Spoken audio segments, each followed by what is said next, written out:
Today I wanted to do like a uncut and like unedited discussion on what exactly or what possibly led to Ben making the decision to take off the Omnitrix and live a normal life, and how exactly could they have got it off?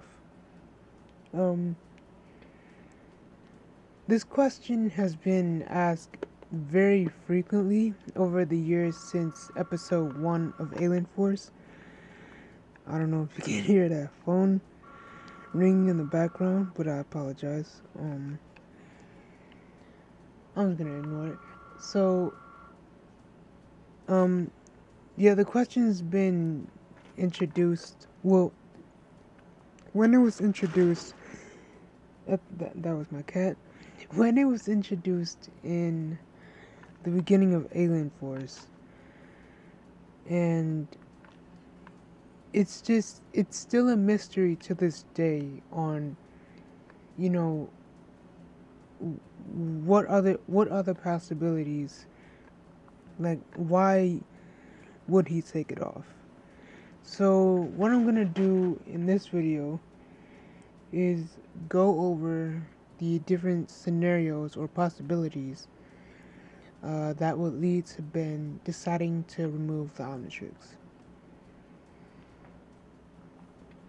So the first possibility is what I believe most fans of the franchise believe to be the definitive reason of why the Omnitrix was removed, and that is the death of slash removal of feedback from the Omnitrix. Once he unlocked feedback, this was Ben's go-to alien. It was his favorite alien, and we see that in certain, even if the situation didn't call for feedback, like a building being caught on fire, or a car chase, Ben still transformed into feedback because, in his own words, um, he felt like the alien was a part of him. And looking back on it, it would be interesting, well, it would have been interesting to see Ben unlock and transform into feedback for the first time, and we and it would be cool to see how they handle like this gradual attachment towards his conductoid form.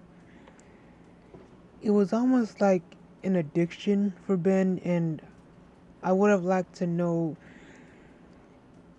at least like a little bit more insight as to why exactly feedback felt so different than the other aliens in his arsenal. Like, I'm assuming once Ben turned into feedback, like he could feel the conductoid power flowing through his veins, and we know that from the Clyde 5 episode that feedback can sense and sniff out radio signals. So in my little headcanon, um, I think that while in his conductoid form, Ben could feel every source of energy around him, and with that sensation him making him feel like that sensation made him feel like he was unstoppable. And I think that's what Ben latched onto. But bearing that in mind and seeing just how devastating Feedback's death was for Ben, I think this would be the most acceptable reason as to why, well, the most, um, the one that makes the most sense, I guess you could say. Uh, as to why he would give up the Omnitrix, which is why this is the first option. It's the first option because, well, that's what the majority of people believe to be the case when it comes to why Ben gave up being a hero. I think it would make I would be completely on board with this um, if it weren't for the fact that when we see Ben return home um, after the removal of feedback, Asmith pays him a visit, and he lets him know that you don't. He gives him a speech like you don't learn from your defeats. You don't learn from your villains, and I guess you could say like I saw it as Asmith giving Ben a reason to keep going and being a hero, and Ben took that, like maybe he took a small little break, but he didn't take the Omnitrix off. Like he took that information and kept being a hero, like for a little while, and then maybe took the Omnitrix off. I don't know, but the second option I have here is the one that I this is the one that I really wanted to talk about in this video, and that's Ben's trauma. Looking back on the 5 shows of the franchise, I think it would be um, pretty. I'm trying to use another word other than interesting because I use that word a lot. But I'm just gonna say interesting anyway because I don't have another word. But it would be pretty interesting to take a deeper dive into the mind of Ben and find out just how much pressure and responsibility he had on his shoulders. Of course, we have episodes like Ultimate Aliens, The Forge of Creation, where we find out from a time displaced younger Ben who is, I believe, about 11 years old at the time, that sometimes the reason he jokes a lot and doesn't take things too seriously is because he knows that if he messes up even in the slightest way that people could die. So to combat that fear, he makes up with jokes most of the time. This would have been really surreal, I guess, to see a younger hero having nightmares about the world potentially being destroyed because although he has all this power from that's my cast. Although he has all this power and all his transformations from Humongosaur to Atomics and Alien X, and I'm pretty sure one of the showrunners said that there were species in the Omnitrix beyond Alien X, but I'm not sure if that was just like a throwaway comment, just to be like, yeah, there's a whole bunch of aliens he can transform into, and who knows if we'll see them all. But I mean, maybe it was meant to be taken seriously, but he has all this power, and it's a lot for a kid, especially a 10, 11-year-old, even a 15-year-old to handle. Like, and that's why I like season 3 Alien Force Ben. Ooh, hot take, because it makes sense why he would behave like that. Like he's of course he's gonna, if you're a teenager, especially 15, like right in the middle of the teenage years. Well, I guess that's kind of on the farther end of teenage years, but and you fought in an intergalactic war and saved the universe. Of course, you're gonna be, cocky and think that you're you think that nothing can touch you, and well, cocky, basically. Like what every trait that Ben had in season 3 Alien Force made sense. And like I'm not taking into account that, like, yeah, I know Cartoon Network came in and told them to change, make him act like how he did in the original series. But when you think about it from a story standpoint, I guess, in an experience standpoint, it makes sense why he'd act like that. Like, you give a 15-year-old a device that lets them transform into 10 different types of aliens.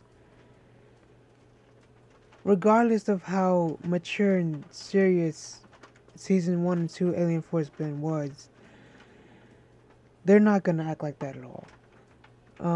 But speaking of dreams, hang on. I'm gonna let my cat.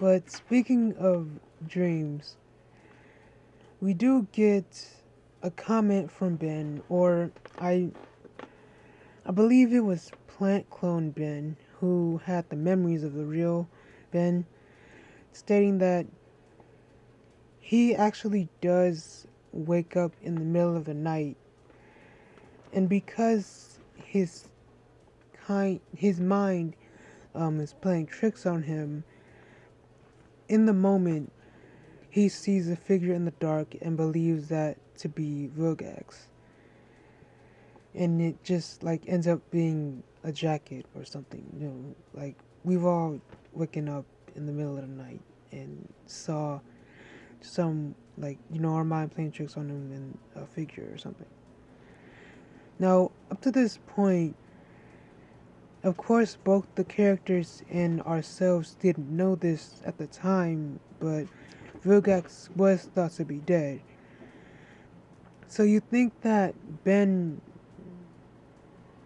Wait, did I word that right? No, I didn't. Of course, at the time, Vilgax was still alive, but, we didn't know that at the time.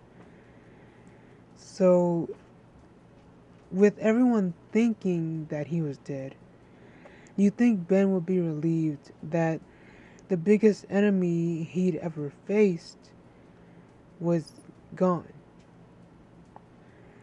Or again, at least thought to be gone. So the fact that he's still having these visions and most likely nightmares of an enemy believed to be gone probably weighs on him a lot. I think that sometimes when we're watching the show, we forget that these characters are still teenagers.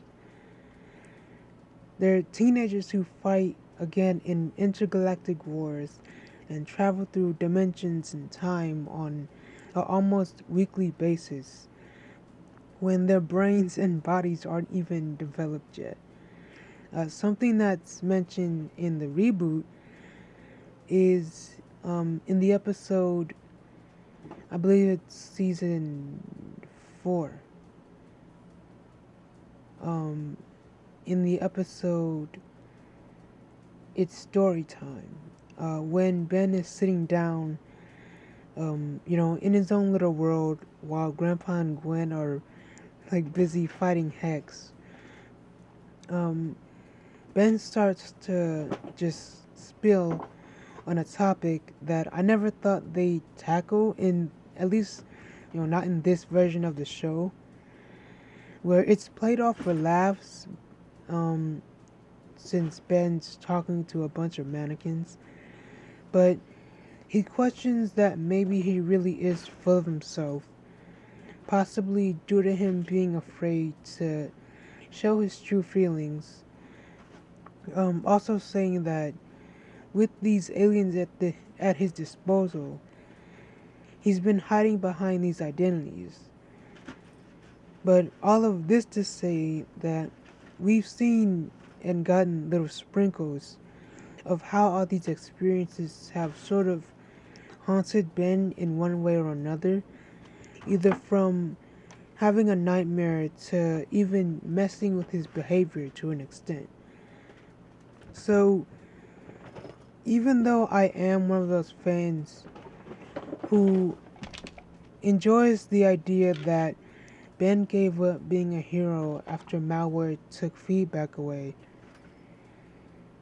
I think it's entirely believable that an 11-year-old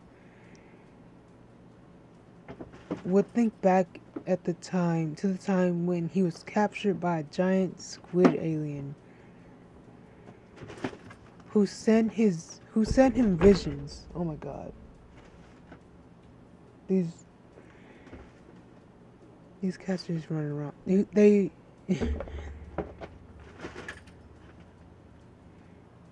an alien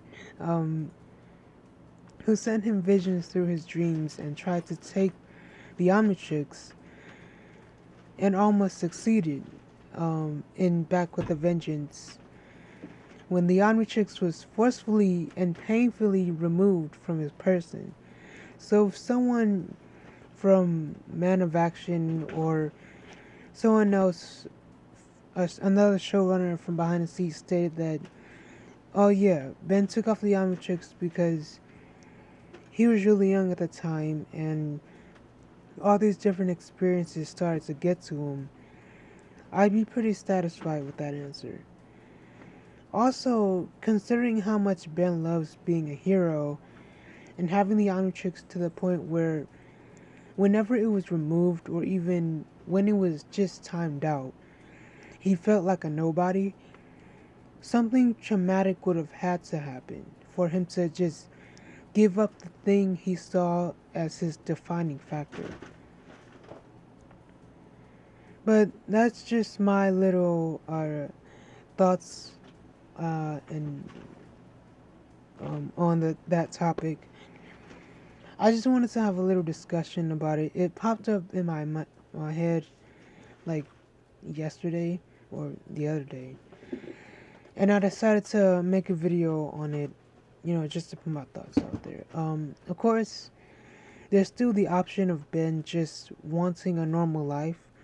He could have just entered a new school year and wasn't able to do the hero gig because he had to keep up with classes. And of course, his parents didn't know about his powers until he was 15, so even if they did know, contrary to what happened at the end of Grounded, I doubt they'd let their 10, 11-year-old son just leave the house whenever Zombozo decided to take over the city.